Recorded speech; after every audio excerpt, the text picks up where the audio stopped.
manufacturer Harley Davidson, the iconic brand, they've angered many of their loyal base by going woke. Journalist Robbie Starr. Sales are crashing. Riders are walking away. Dealerships are closing their doors. Harley Davidson, once the untouchable symbol of American freedom, is now fighting to stay alive.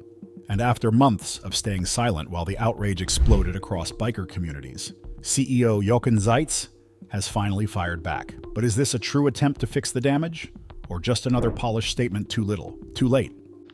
Harley Davidson Motor Company announces retirement. This is some of the best news in the motorcycle community and the Harley community. If you've been paying attention to what's going on with Harley Davidson lately, then you already know things aren't looking good. For a brand that's been around for over a century, built on grit, rebellion, and American pride, it's hard to imagine it ever being in serious trouble.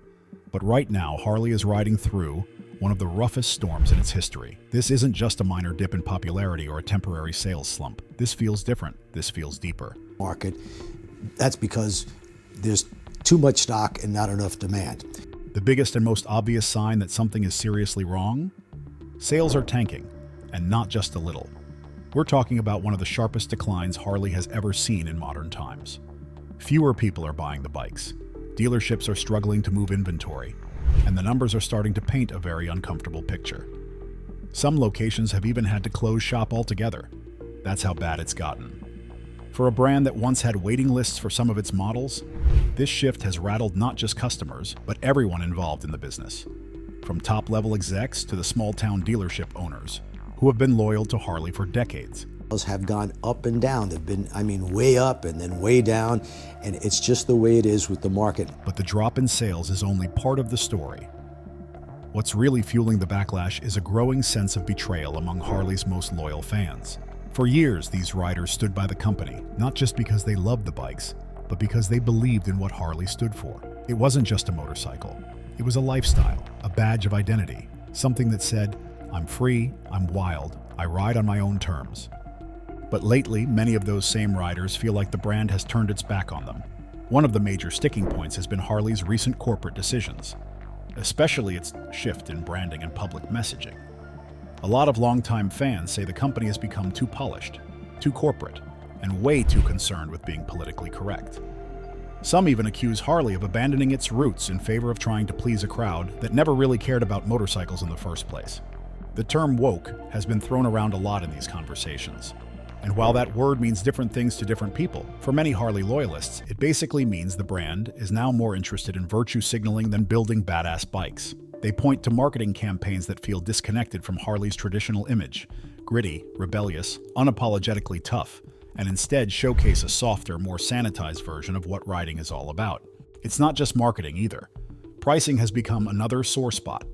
Harley Davidson motorcycles have never been cheap, but now many riders feel like they're being priced out entirely.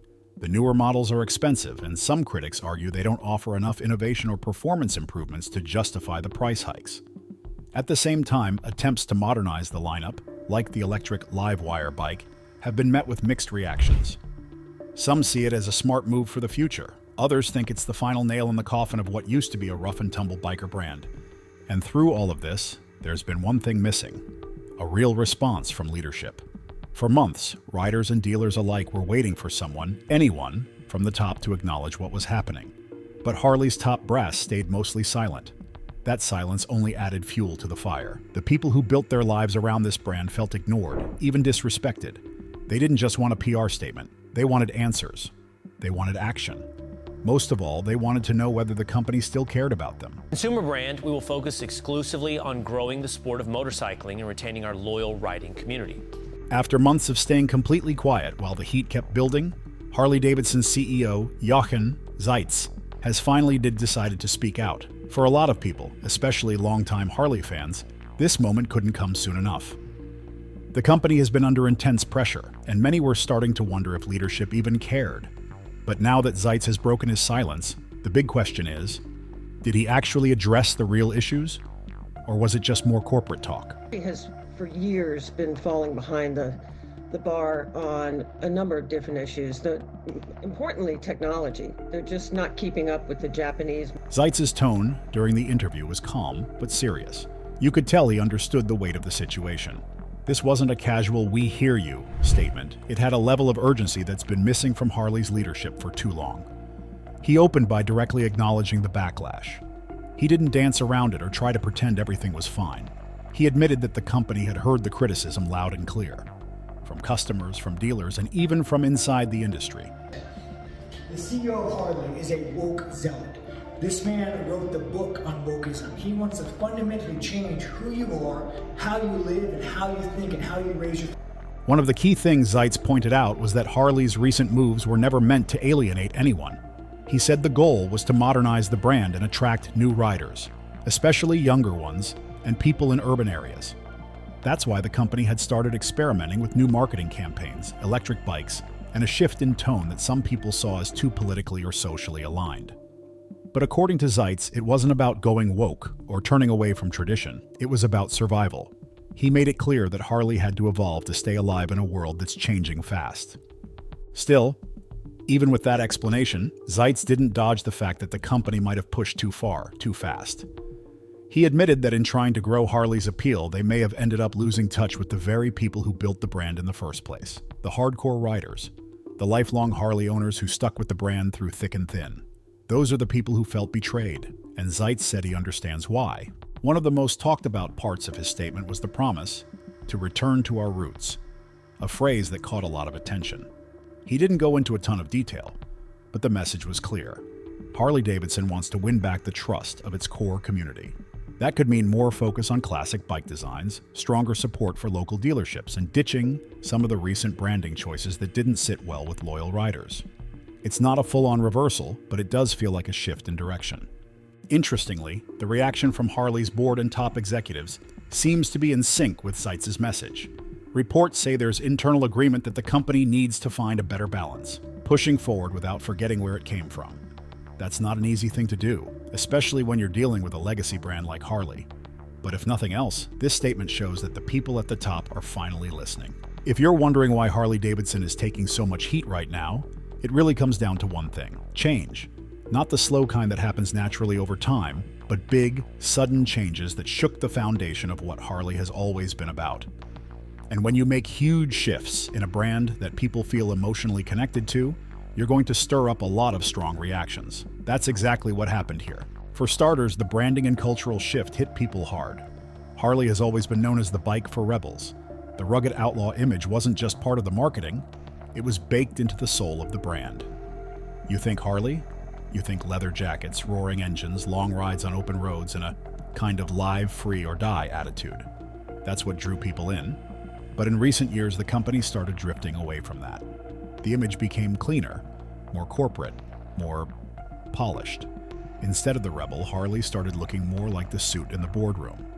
Then came the push toward electric bikes and eco-conscious goals, which only added to the confusion. The Livewire, Harley's electric motorcycle, was a bold move, no doubt.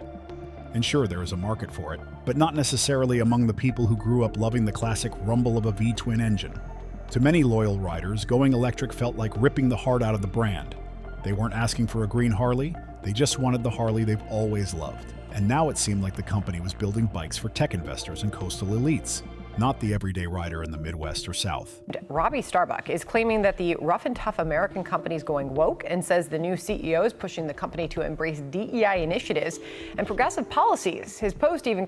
It didn't help that Harley also leaned into corporate activism during this same time. Public support for social causes and political movements, especially those tied to hot-button topics, sparked a lot of backlash. Harley's core base tends to be more conservative, more traditional. They weren't looking for their favorite motorcycle company to take sides in national debates. Whether it was intentional or not, many fans felt Harley had chosen a side, and it wasn't theirs. That led to feelings of alienation, frustration, and betrayal. When the brand that once represented personal freedom starts sounding like a press release from a corporate HR department, something's gone wrong. Then there's the stuff that hits people in the wallet and in daily life. Product and policy changes that have rubbed both customers and dealerships the wrong way. Prices have gone up, and not just a little. Some of the newer models are more expensive than ever, and the limited edition bikes, while cool, feel more like collector's items than real rides. Some riders feel like Harley's becoming a luxury brand for the rich, not a working man's bike. Dealers have also been dealing with tighter restrictions and more red tape from the company itself. On top of that, customers have been complaining about parts being hard to find and service taking too long. When a rider has to wait weeks for something basic like a replacement part or can't get their bike serviced easily, it's a problem, and it only adds fuel to the fire. Compatible with their customers. Fox News has reached out to Harley Davidson and has not heard back. Of course, if we get anything like that during this segment, we'll put it on the screen. But it is not the first time, of course, that a corporate America is getting called out for this. When Harley Davidson started changing, it wasn't just the company boardrooms that noticed. The people who really felt it, the ones who ride these bikes, sell them, and live the lifestyle, had a lot to say. And what they said was loud, emotional, and pretty angry. The backlash didn't come from some disconnected group of critics. It came from Harley's own loyal base.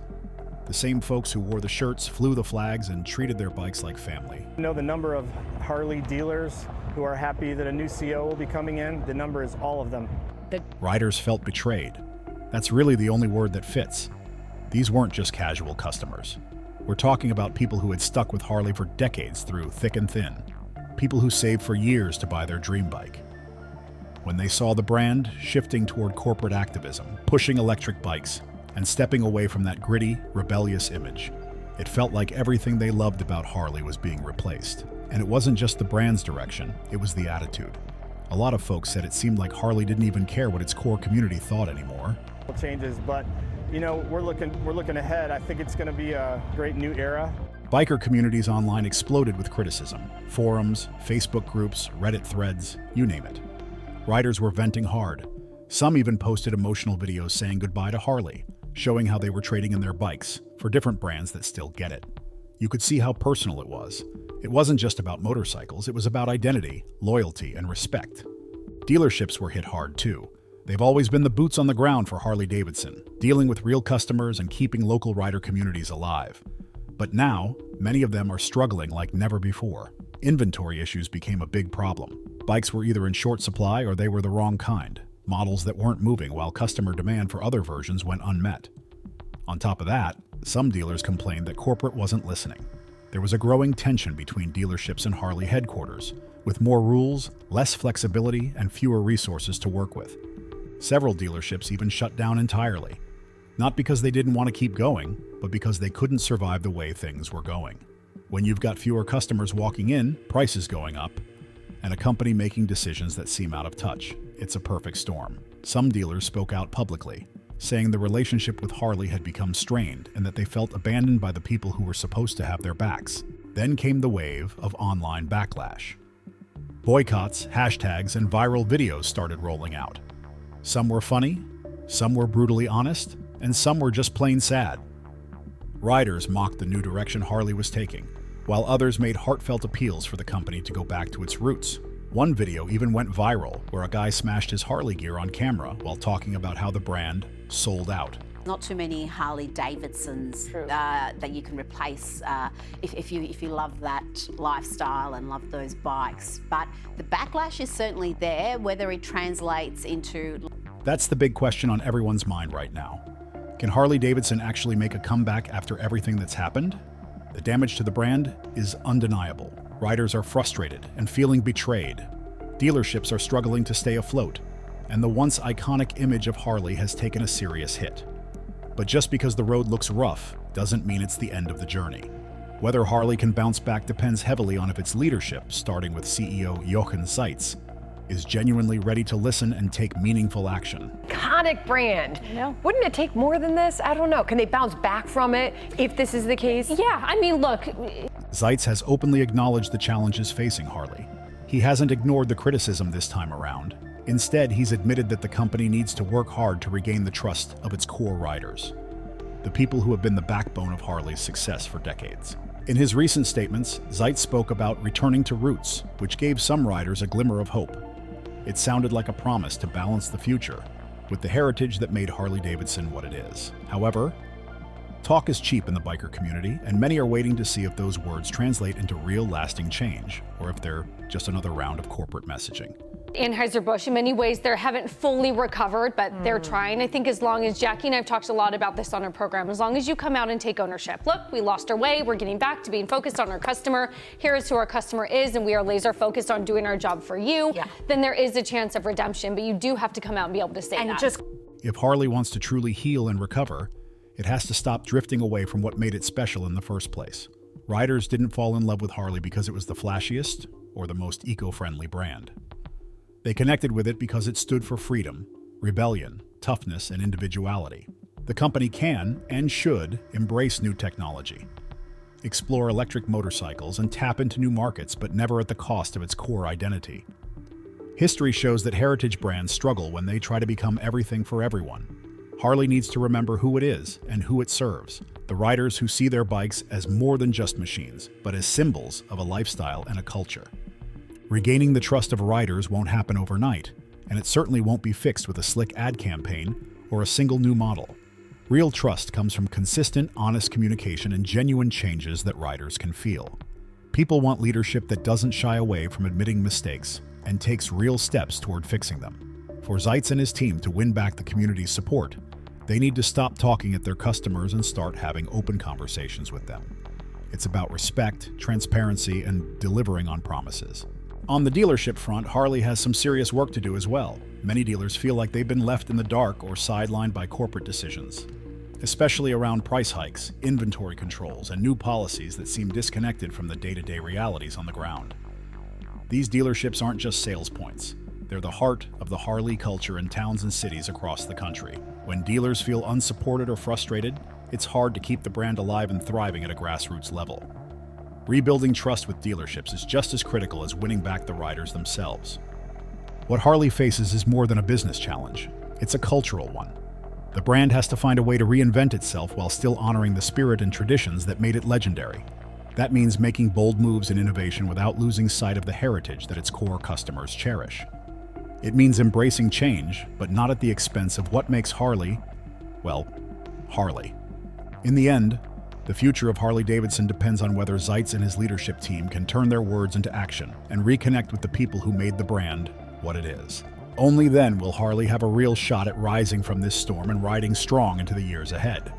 When you step back and look at the motorcycle industry beyond Harley Davidson, the bigger picture becomes crystal clear.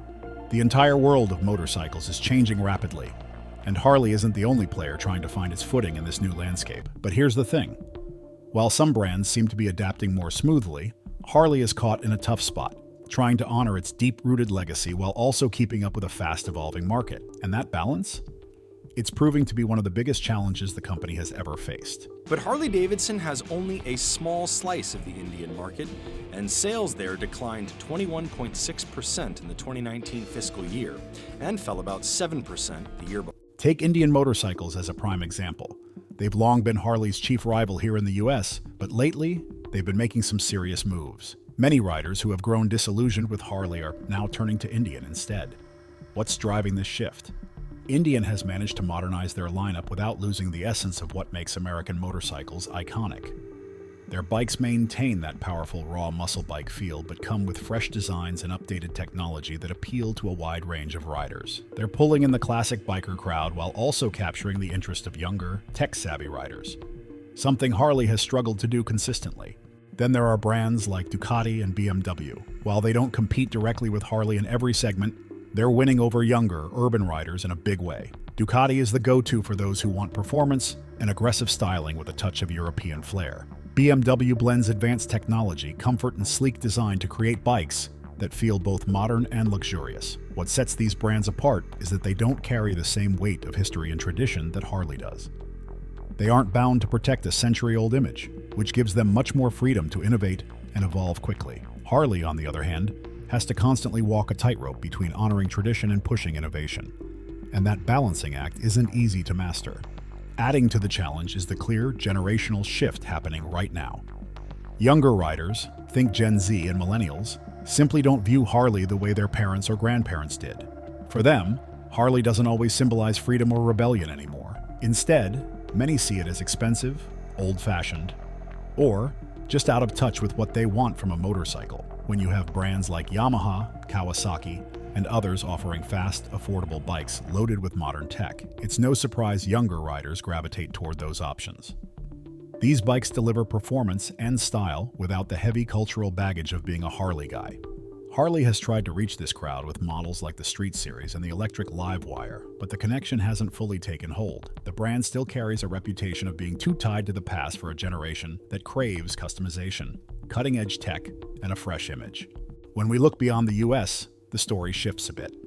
In many global markets, Harley Davidson still holds a strong position as a premium lifestyle brand.